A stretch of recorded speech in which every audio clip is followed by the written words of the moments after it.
And how long has my uncle been funding you and your comrades' endeavors? Since the beginning. Lord Byron was the first person I turned to after forming the Guardians. And had I known of this tunnel back then, I wouldn't almost have been hanged by the city guard for trying to sneak over the wall. I suppose a formal request for an audience would have appeared suspicious. And appearances must be maintained. Were the Vice-Regency to catch wind of Lord Byron's involvement in our movement, they'd seize his estate and send him to the gallows, where he would be of no use to anyone. And so, though it sickens him to the soul, he plays the part of the loyal lord, knowing that one wrong move might prove his downfall. It is why he remains ever vigilant. Don't be surprised if he refuses you an audience, especially since you're famously dead. Then I will have to think of a way to prove that I am neither wraith nor wrongdoer. I might have something which could help with the latter. It's the mark of the Guardians. Display it, and those who love Rosaria will know where your loyalties lie.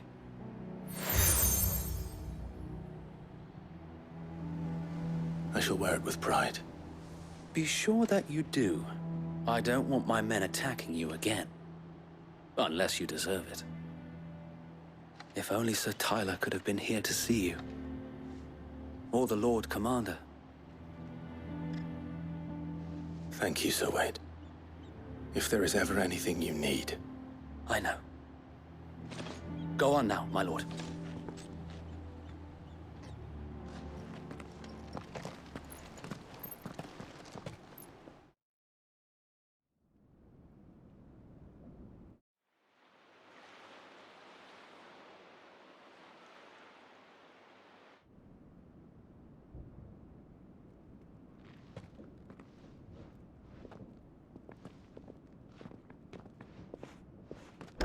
How accommodating.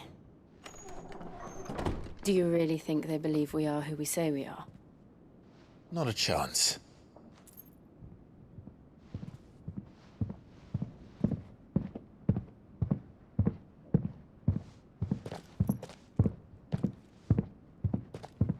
Right, I guess. My uncle believes we're imposters here to rob him. And means to string us up himself.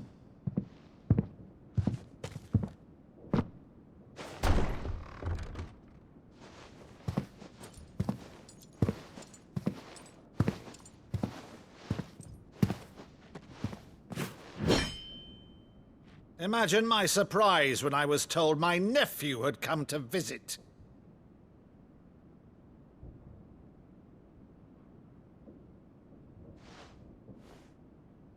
Clive Rosfield died long ago. And for uttering his name here, you shall pay with your tongue!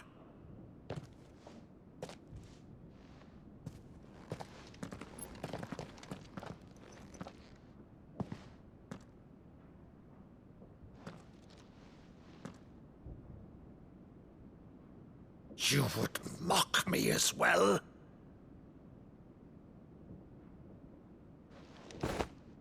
It is I, Sir Crandall of Camelot, loyal servant to Her Serene Holiness, Saint Sybil the Unshod. Meadow, thou vile sorcerer, for thy crimes against church and crown, I shall have thy head.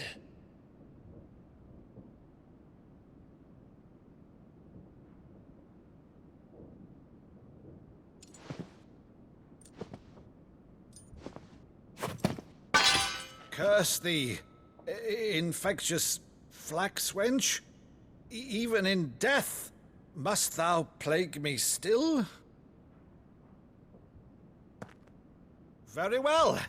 I shall open the gates of hell, that thou might see thy charge once more.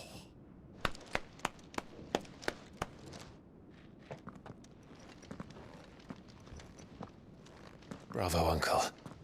You're still the finest Meadow in the twins. Oh, Clive, my dear boy, it's really you.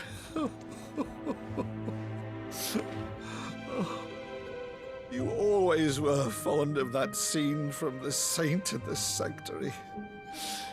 Never did let me play Sir Crandall.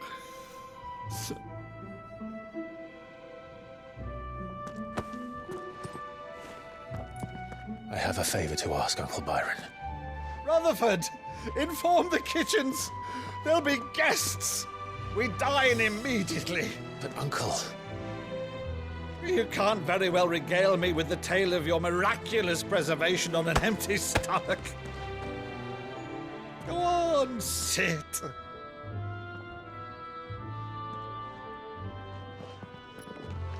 See that you use the good plates, Rutherford.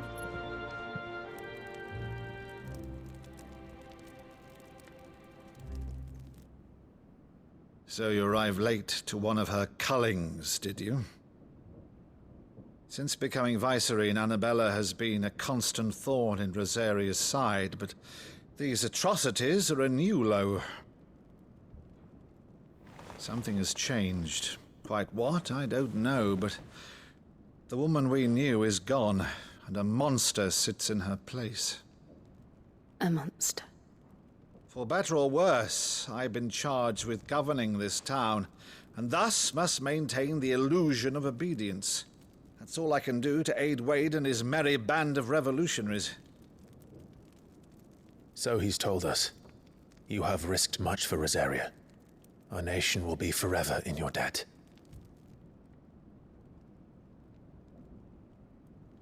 It has been 20 years, Clive. The nation your father and your forefathers fought to defend is no more. Perhaps it would be otherwise had I the courage of my brother.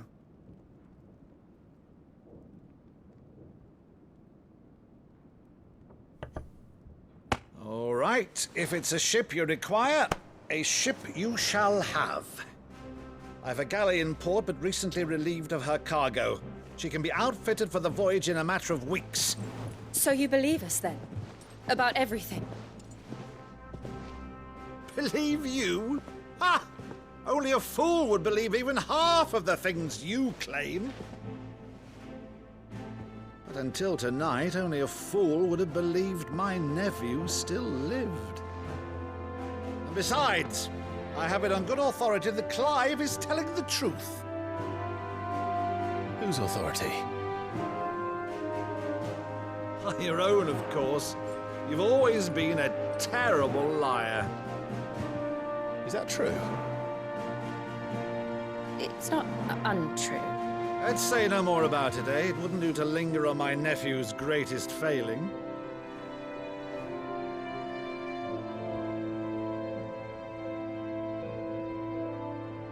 The one thing I cannot believe, though, is all this about you being Sid.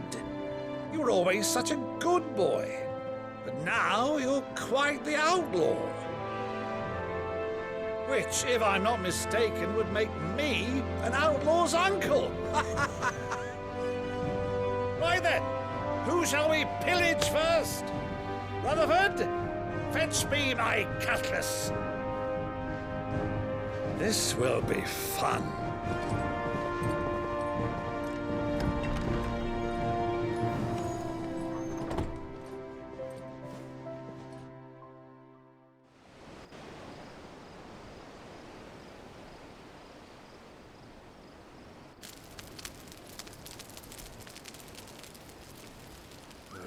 Over there.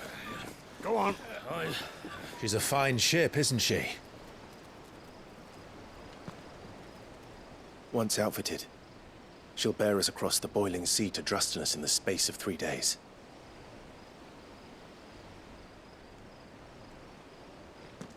Something on your mind?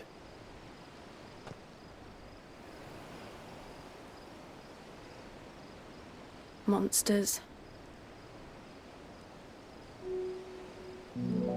When I served the Iron Kingdom, I did so because I saw no other choice. Because once they learned that Lash would not move me, they turned it on those who could.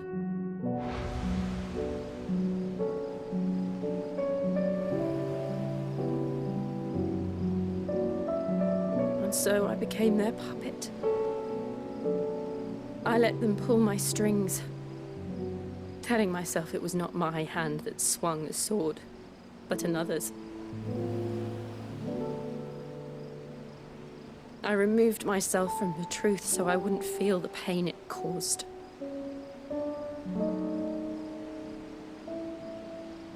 And before I knew it, I no longer felt anything. Anything at all.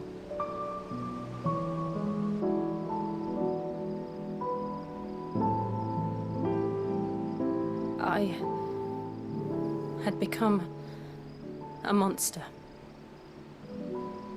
Jill.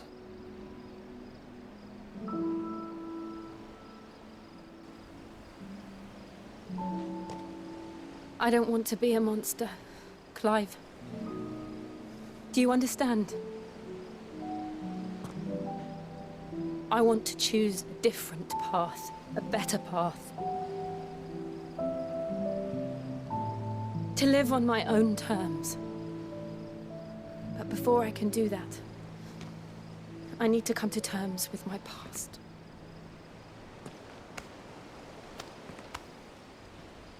And when you do, I'll be standing there with you, just as you stood with me.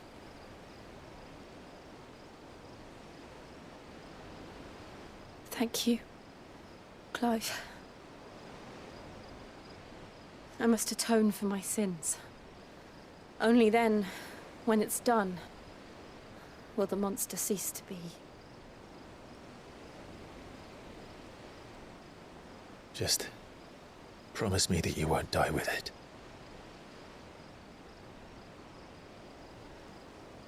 Now, let's get some sleep.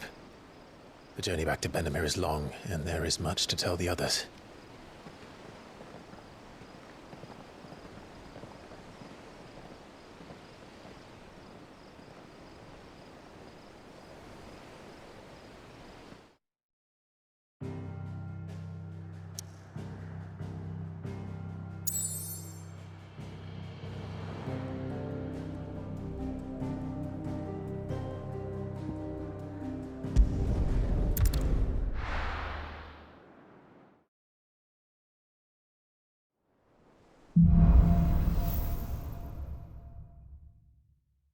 Only the Founder knows what awaits us in the Iron Kingdom.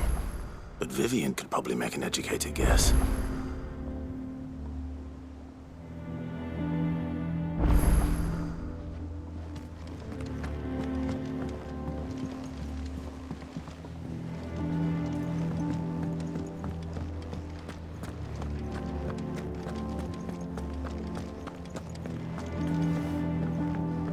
Deadlands wouldn't be half as bad without all the bloody dust.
Typical nobles. How did we never There are hear new about these billets being guardians? posted every day. Same way then. Clive! Oh, am I glad to see you? Is something wrong? It's Blackthorn. He ain't himself. And if I'm honest, he ain't been for a while. Normally it only takes a couple of drinks to perk him back up, but not this time. Something's getting him down. And whatever it is, he ain't telling. It's like he's lost his spark, you know? He's barely got enough fire in his belly to get the ump about stuff. But I'm thinking he might if we both bent his ear, because he respects you, innit? So, what do you say?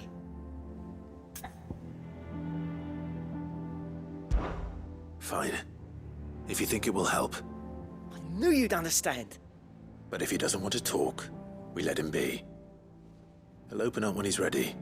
All right. Now, he'll only smell a rat if we both turn up at once. So, I'll go first, and you can meet us at the forge. Wait a bit, then head over when you're ready.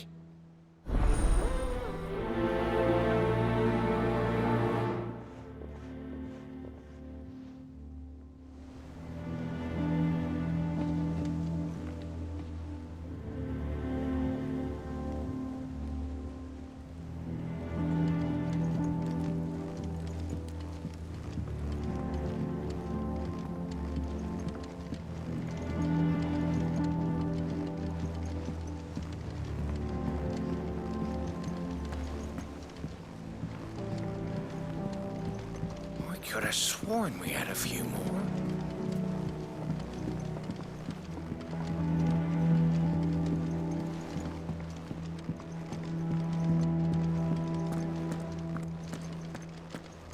That monster's taken quite a liking to Lady Karen.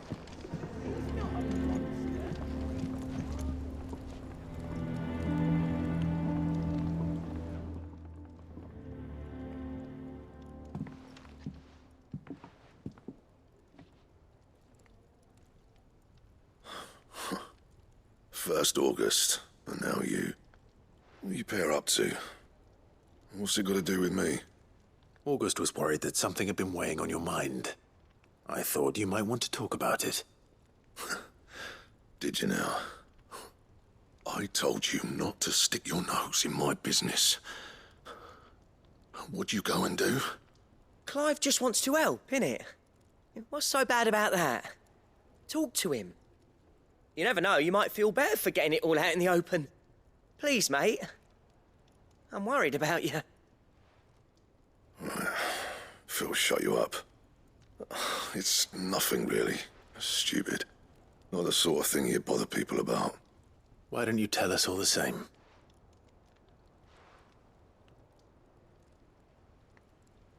Karen and I have an arrangement. I keep an eye on Goots, and she shows me what the competition's up to. Interesting arms and armor, things like that. Anyway, the other day, she shows me a cuirass she's come by. Masterpiece of level work. Light, supple, and tougher than it had any right to be. Made my stuff look like every clumsy shit. I should have brought the bastard thing there and then just to study it, but I was too proud. Now, every time I reach for my hammer, I'm reminded that I'm not the craftsman I thought I was. There. You happy? You got what you came for. Now piss off. All right. We're going.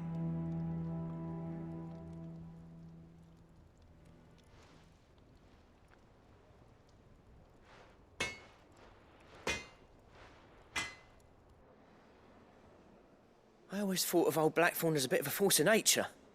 Like a storm cloud full of hail. Didn't think anything could rattle him. Least of all a stupid piece of leather. Blackthorn's always taken pride in his craft. Questioning it means questioning himself. Something tells me this is only going to get worse. If he has doubts, it will affect his work, which will only add to his problems. We need to nip this in the bud. I couldn't agree more. He said he should have bought that cuirass. Perhaps we should track it down for him. Assuming you're happy to help, that is. Too bloody right I am. Glad to hear it. First things first, then. We need to speak to Karen. That monster's taken quite a liking to Lady Karen. Karen, Do you have a moment? Blackthorn mentioned that you'd recently come by a leather cuirass. An exquisite example of the craft, from what he told us.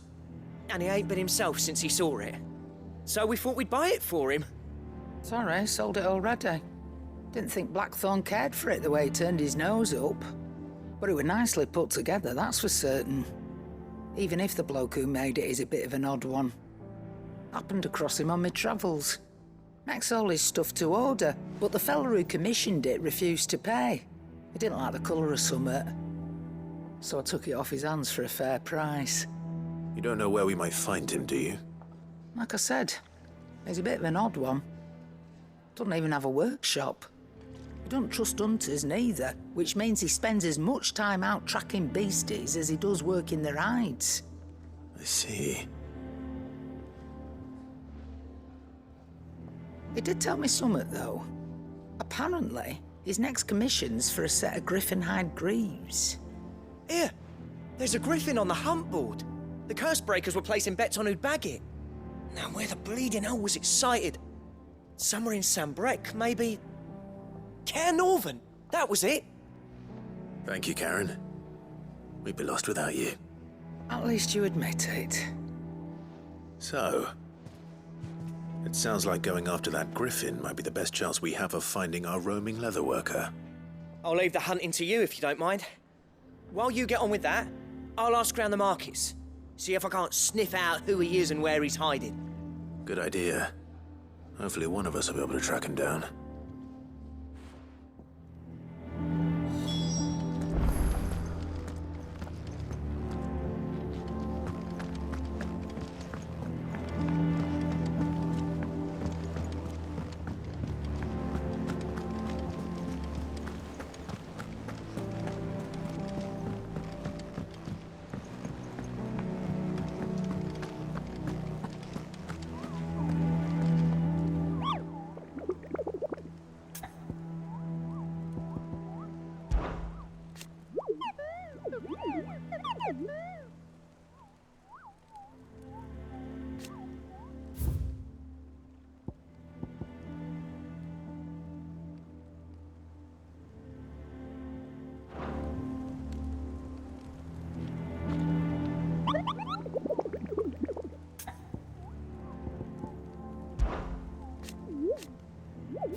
his talk. How the hell is anyone supposed to afford that price?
Stay down!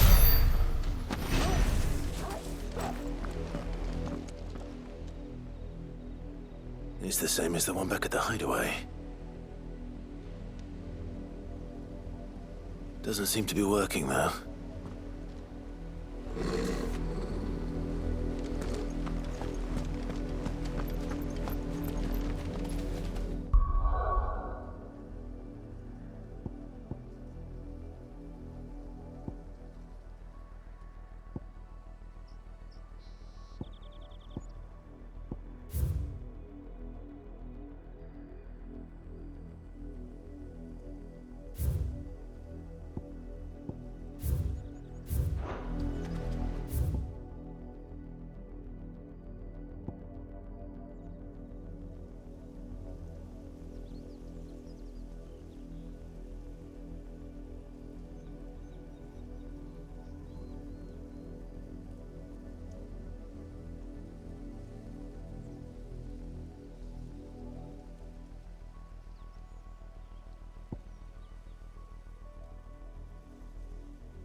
back again, Lord Rosfield. I'm touched that you should find me such good company. It is not your company, but your counsel that I seek on this occasion. Ever the charmer. What will it be today, then? The Iron Kingdom. I need to know what to expect. You'll soon be setting sail for Drake's Breath, then, I take it. The mother crystal that rises from the boiling sea. There was a time when a true-blooded Rosarian had only to brave the waves to visit it. But then the Ironblood made their move.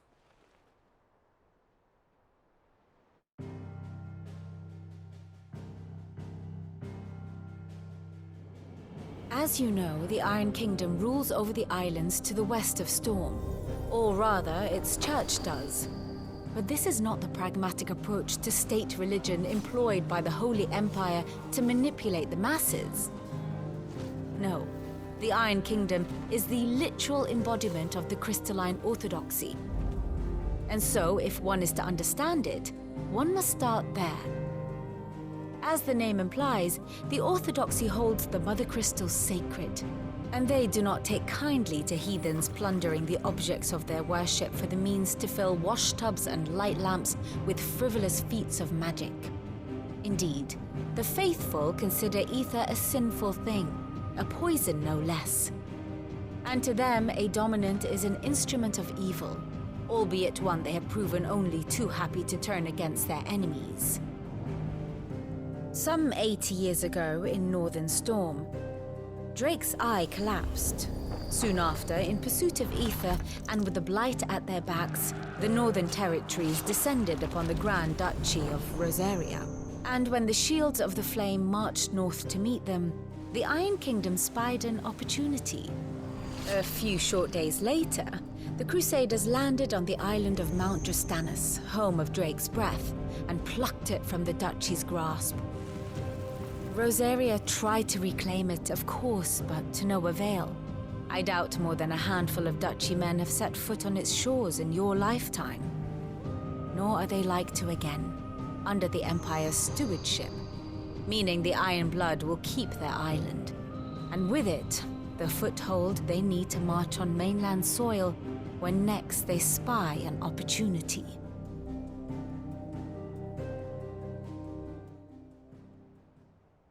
The Mother Crystal is both the object of the Iron Blood's worship and their gateway to the continent, making Drastanus the holiest of holy grounds, from which the Orthodox Crusade shall one day sail forth to claim the remaining Mother Crystals, or die trying. My father and my grandfather both traded blows with the Iron Blood for control of Drake's Breath. Had things unfolded differently at Phoenix Gate, we would have sent our entire fleet against them. But instead, they sent their fleet against Rosaria, sacked the capital, killed the men, and captured the women, including Jill. I'd say you'd be forgiven for wanting a little revenge, Clive. My only aim is to destroy the Mother Crystal. But thank you all the same. Not much else to do here. Let's see if Jill's ready.